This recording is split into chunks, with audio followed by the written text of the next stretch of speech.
Hello दोस्तों, ये है हमारा आज का 5th लेक्चर इस करंट इलेक्ट्रिसिटी के टॉपिक में। अब तक के 4 लेक्चर्स में मैं उम्मीद करता हूँ कि हर लेक्चर में आपने कुछ नया सीखा होगा, कुछ नए कॉन्सेप्ट समझे होंगे या कुछ ऐसी बातें जो शायद पहले समझ में ना आई हो वो आप क्लियर हुई होंगी। लेकिन आपको कोई चीज समझी है या नहीं ये तब मालूम पड़ती है जब आपको उसके ऊपर कुछ डाउट्स आए, राइट। तो मेरा आपसे एक रिक्वेस्ट ये है कि किसी भी लेक्चर को देखने के बाद आपके मन में अगर कोई भी डाउट आता है, कोई भी क्वेश्चन आता है, तो आप उस क्वेश्चन को कमेंट सेक्शन में जरूर लिखिए, ताकि नेक्स्ट लेक्चर को स्टार्ट करने से पहले हम पहले आपके उन क्वेश्चन को सॉल्व करेंगे, डाउट क्लियर करेंगे और उसके बाद हम अपने लेक्चर में आगे प्रोसीड करेंगे। तो आज का जो लेक्चर है उसको शुरू करने से पहले एक जो चीज जो मैं जानना चाहूंगा आप सबसे कि आपने अब तक के लेक्चर्स देखे हैं या नहीं, और वो मुझे पता कैसे चलेगा, वो इस चीज से एक क्वेश्चन जिसका जवाब आपको देना कमेंट सेक्शन में। हर वस्तु के अंदर, हर चीज के अंदर, हर एलिमेंट के अंदर इलेक्ट्रॉन्स पाए जाते हैं, लेकिन फिर भी किसी भी एलिमेंट का, किसी बॉडी का जो ओवरऑल चार्ज होता है वो 0 होता है। क्यों? इसका जवाब आपको देना है कमेंट सेक्शन में।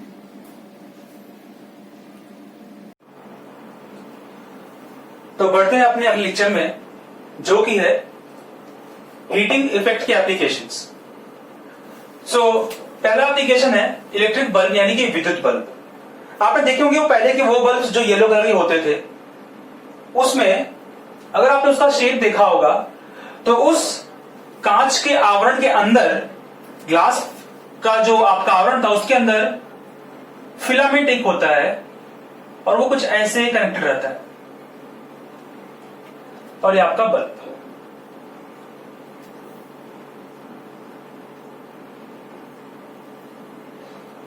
तो ये जो आपका यहां फिलामेंट है ये बना होता है टंगस्टन से।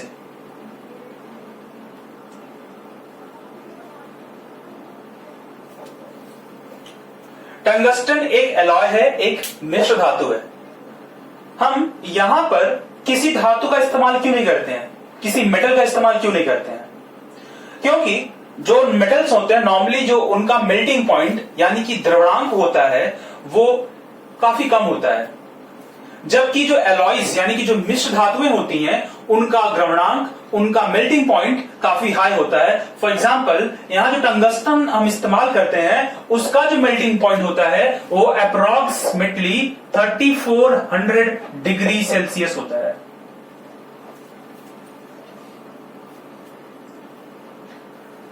यानी जब तक वहां का टेम्परेचर 3400 डिग्री सेल्सियस नहीं पहुंचेगा तब तक ये टंगस्टन पिघलेगा नहीं। तो अब हमें ऐसे एलॉय की जरूरत क्या है? लास्ट लेक्चर आपने देखा कि हीटिंग इफेक्ट होता क्या है। जब भी किसी भी रेजिस्टेंस यानी किसी प्रतिरोध को विद्युत परिपथ में लगाते हैं तो उस रेजिस्टेंस, उस प्रतिरोध में ऊष्मीय ऊर्जा का निर्माण होता है, वहां पे हीट का प्रोडक्शन होता है, हीट प्रोड्यूस होती है, और इसी को हम कहते हैं हीटिंग इफेक्ट। बराबर। जब वहां पर ऊष्मीय ऊर्जा का निर्माण होगा तो उस ऊष्मा की वजह से, उस हीट की वजह से हो सकता है कि वह मेटल, वह धातु, वो कंडक्टर पिघल जाए।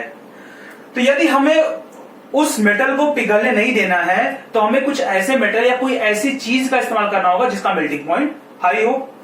और यही कारण है कि हम एप्लीकेशंस में प्योर मेटल यानी कि शुद्ध धातुओं का उपयोग ना करके हम मिश्र धातुओं का इस्तेमाल करते हैं। जैसे एग्जांपल यहां पर टंगस्टन। तो टंगस्टन की एक खास विशेषता यह है कि जैसे जैसे इसका तापमान बढ़ता है एक पर्टिकुलर टेम्परेचर के बाद यह टंगस्टन लाइट एमिट करता है और इसीलिए आपकी बल्ब ग्लो करती है, प्रकाश देती है।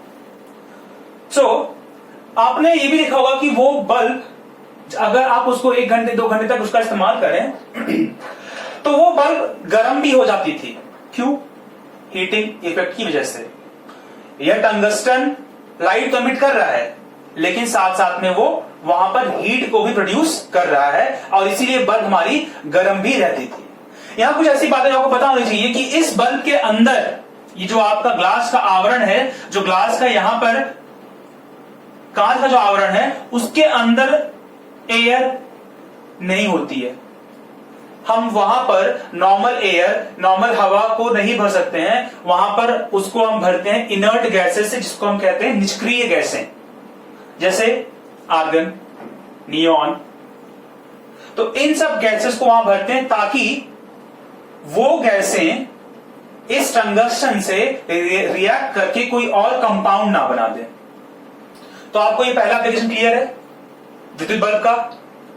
क्या इस्तेमाल करते हैं? टंगस्टन, जिसका मेल्टिंग पॉइंट द्रव्यमान बहुत ज्यादा होता है। उससे फायदा क्या होता है कि हीटिंग इफेक्ट की वजह से वहां का तापमान बढ़ने पर भी वह टंगस्टन पिघलता नहीं है और एक निश्चित तापमान के बाद वही टंगस्टन क्या करता है?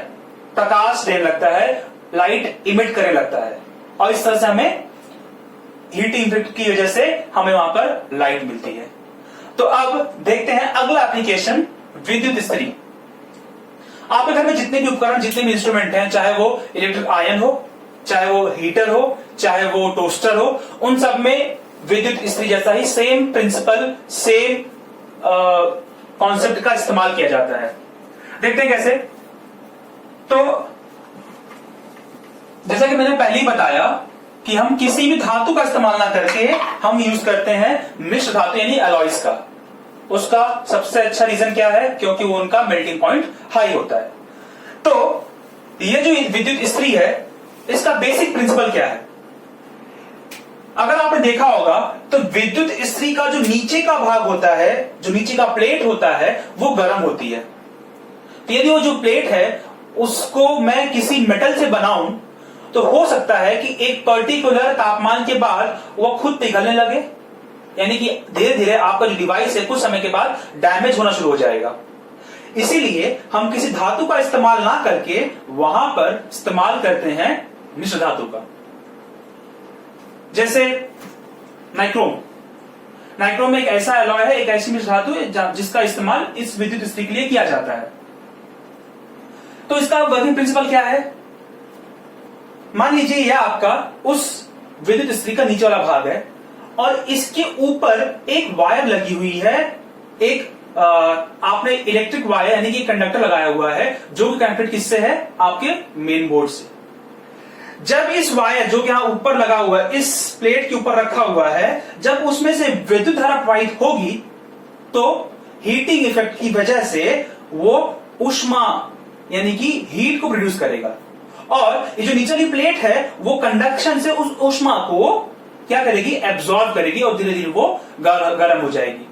और इस तरह आपका जो विद्युत इस्त्री है, आपकी जो इलेक्ट्रिक आयन है, उसके नीचे वाला सरफेस गर्म हो जाता है और आप उसका इस्तेमाल करते हैं कपड़ों को प्रेस करने के लिए। तो और यही सेम प्रिंसिपल आप किसमें है? टोस्टर में। टोस्टर आपने देखा होगा कि आप जब टोस्ट डालते हैं, यहां पे से दो प्लेट्स होती हैं जिसके बीच में टोस्टर को डालते हैं, टोस्ट डालते हैं।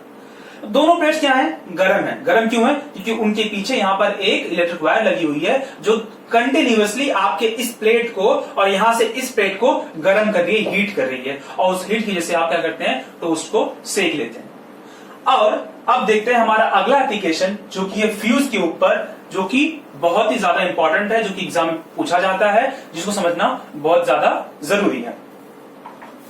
तो फ्यूज, इलेक्ट्रिक फ्यूज, इसका इस्तेमाल क्या है? तो इलेक्ट्रिक फ्यूज, अब इलेक्ट्रिक फ्यूज का कॉन्सेप्ट क्या है और इसका इस्तेमाल क्या है? एक एग्जांपल लेते हैं, एक केस लेते हैं कि आपके घर में जो डिवाइसेस हैं, जैसे टीवी, लैपटॉप, फ्रिज, जितने महंगे महंगे डिवाइसेस हैं, अगर आप इसको एज इट इज बिना किसी और प्रोटेक्शन के वोल्टेज सप्लाई से, आप घर में जो वोल्टेज सप्लाई से कनेक्ट कर दें तो क्या हो सकता है? देखिए, माना ये आपकी टीवी है, इस टीवी को मैंने डायरेक्टली यहां पर जो वोल्टेज सप्लाई है उससे कनेक्ट कर दिया वायर से। अब इसके अंदर सर्किट है और एक बात कि हर वायर यानी कि चालक का एक जब आप किसी दुकान जाकर कोई चालक कोई चीज डिवाइस खरीदते हैं, कोई इलेक्ट्रिक डिवाइस, तो उसकी एक रेटिंग होती है। रेटिंग यानी कि वो मैक्स टू मैक्स कितने करंट पे काम कर सकता है, मैक्स टू मैक्स कितना वोल्टेज पे काम कर सकता है और आपको उस डिवाइस को उस करंट और उस वोल्टेज के अंदर ही इस्तेमाल करना होता है। यदि आप इसका ध्यान ना रखें तो डिवाइस उड़ सकती है, यानी कि ब्लास्ट हो सकता है आपके घर में। कैसे? फॉर एग्जाम्पल टीवी, अगर मैं कहूं कि अगर मान लीजिए इसका जो रेटिंग है कि ये 24 वोल्ट पे काम करेगा और मैक्स टू मैक्स इसमें से आप 2 to 3 एम्पियर करंट, या चलो 2 to 3 एम्पियर करंट इसमें से फ्लो हो सकता है, 2 to 3 एम्पियर करंट। तो 2 से 3 एम्पियर करंट यहां से सप्लाई से टीवी को मिल रहा है, टीवी आगे फंक्शन कर रही, चल रही है।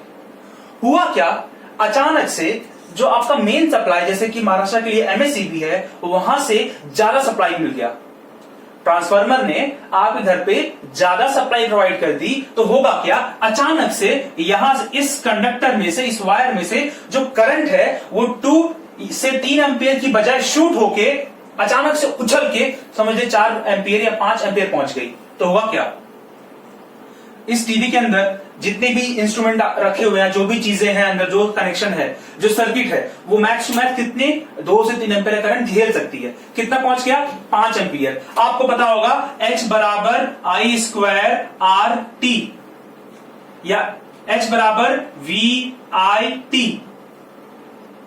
किसी भी केसेस में अगर आप I बढ़ाते हैं तो ऊष्मीय ऊर्जा, इलेक्ट्रिकल एनर्जी, इलेक्ट्रिकल हीट बढ़ेगी, और हीट बढ़ने से क्या होगा, हीट बढ़ने से आपके अंदर जो टीवी है वो ब्लास्ट हो सकता है, वहां की सर्किट ब्लास्ट हो सकती है, उड़ सकती है।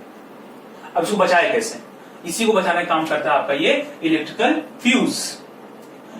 इलेक्ट्रिकल फ्यूज को किसी भी डिवाइस के सीरीज में लगाते हैं, श्रेणी क्रम में। कैसे, अब यही एग्जांपल है, ये मेरा टीवी है, मैंने यहां पर डायरेक्ट कनेक्शन देने के बजाय एक फ्यूज लगा दिया। ये क्या है, आपका एक इलेक्ट्रिकल फ्यूज है। अब इस फ्यूज की खासियत क्या है, उसकी अहमियत क्या है। इस फ्यूज का जो मेल्टिंग पॉइंट होता है वो लो होता है, यानी जो द्रव्यमान होता है वो कम होता है।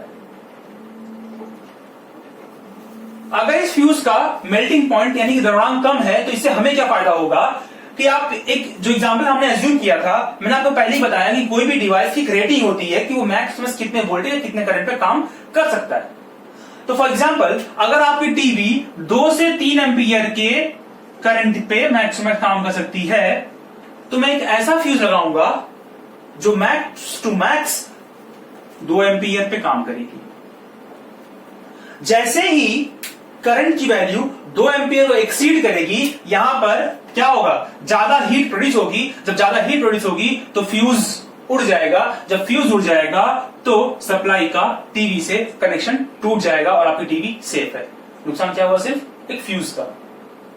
तो 10-12 हजार की टीवी बच गई सिर्फ 8-10 रुपए के फ्यूज से। क्लियर है। तो नॉर्मली जो फ्यूज का सिंबल है, मैं यहां ड्रॉ कर देता हूं। फ्यूज का सिंबल ऐसा होता है, यहां से सप्लाई, ये आपका फ्यूज, और यहां पे आपका जो भी डिवाइस है। सो इस तरह फ्यूज आपके घर के डिवाइसेस को सेफ रखता है। आपने देखा होगा कि आपके घर में एक मेन फ्यूज होता है, जहां पे आपका मीटर लगा होता है, वहां के बगल में भी एक फ्यूज होता है। उसका काम क्या है, उसका भी सेम काम है। आपके घर के आसपास जो ट्रांसफार्मर होते हैं, जिससे अलग अलग घरों में इलेक्ट्रिकल एनर्जी यानी कि करंट सप्लाई या वोल्टेज सप्लाई होती है, यदि अचानक से ट्रांसफार्मर से ज्यादा energy, high amount of current अगर निकल गई, फ्लो हो गई, तो क्या होगा, आपके घर तक वो करंट पहुंचने से पहले उसे किसमें से आना होगा, उस फ्यूज में से। लेकिन आपको मैंने पहले बताया कि फ्यूज की एक रेटिंग होती है कि वो मैक्सिमम कितना करंट हैंडल कर सकती है। तो अगर मैंने जो फ्यूज यूज किया है उसकी रेटिंग है 5 एम्पियर, तो जैसे ही करंट 5 एम्पियर ज्यादा आएगा तो वह करंट आपके घर के डिवाइसेस से पहुंचने से पहले ही उस फ्यूज से पहुंचेगा, और फ्यूज क्या हो जाएगा, क्योंकि मैक्स 5 एम्पियर का करंट झेल सकती है। जैसे ही 5 एम्पियर ज्यादा होगा, फ्यूज जल जाएगा, कनेक्शन टूट जाएगा। जब कनेक्शन टूट गया आपका, तो घर से लाइट चली जाएगी, कनेक्शन कट जाएगा, सप्लाई कट जाएगा, और घर की डिवाइसेस सेफ रहेंगी। एक और कॉन्सेप्ट है लोड शेडिंग। आपने सब बहुत सुना होगा, इसे हम कहते हैं लोडिंग इफेक्ट। अभी लोड शेडिंग या लोडिंग इफेक्ट क्या है, गर्मी के महीनों में नॉर्मली घरों में ज्यादा चीजों का इस्तेमाल किया जाता है। जैसे हर जगह के पंखे चालू होते हैं, एसी ऑन किया जाता है, कूलर ऑन किया जाता है। जो फैक्ट्रीज होती हैं, जो ऑफिस होते हैं, वहां पर ज्यादा एसी, ज्यादा कूलर, ज्यादा फैंस का इस्तेमाल किया जाता है। तो क्या हो रहा है कि हर जगह लोग ज्यादा करंट खींच रहे हैं, बराबर। यदि कोई एक ऐसा एरिया है जहां पर सारे के सारे ऑफिस बिल्डिंग्स हैं और गर्मी के महीने में हर कोई ज्यादा से ज्यादा खपत कर रहा है, ज्यादा से ज्यादा कंज्यूम कर रहा है, ज्यादा करंट को खींच रहा है, तो जो ट्रांसफार्मर जो करंट सप्लाई कर रहा है उससे उसकी क्षमता से अधिक करंट को खींचा जा रहा है, वहां से सोखा जा रहा है। लेकिन ट्रांसफार्मर की भी कैपेसिटी है कि मैक्स कितना करंट दे सकता है। तो इससे पहले, क्योंकि इतना ज्यादा करंट वहां से खींचा जा रहा है, ड्रॉ किया जा रहा है, तो होगा क्या, ट्रांसफार्मर में जो फ्यूज लगे होते हैं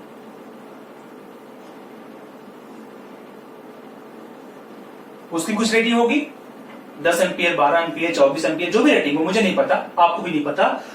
पर जब उसकी उस रेटिंग से ज्यादा करंट ड्रॉ करने की कोशिश की जाएगी तो वहां पर क्या होगा, ज्यादा करंट जाएगा तो ज्यादा हीट प्रोड्यूस होगी, ज्यादा हीट प्रोड्यूस होगी तो ये जो यहां का आपका फ्यूज का जो कनेक्टिंग वायर है वो क्या हो जाएगा, क्या हो जाएगा, मेल्ट हो जाएगा, गल जाएगा और कनेक्शन टूट जाएगा। तो इसे कहते हैं लोडिंग इफेक्ट। सो ये थे heating effect of current, electricity और उसके applications. Electric bulb, toaster, heater, fuse. सबसे इंपॉर्टेंट क्या है, फ्यूज, क्योंकि उसका इस्तेमाल आप अपने घर के डिवाइसेस को, उपकरणों को हाई करंट से बचाने के लिए करते हैं। तो इसी के साथ अपना लेक्चर यहां पे खत्म करते हैं। नेक्स्ट लेक्चर में हम देखेंगे magnetic effect of current electricity.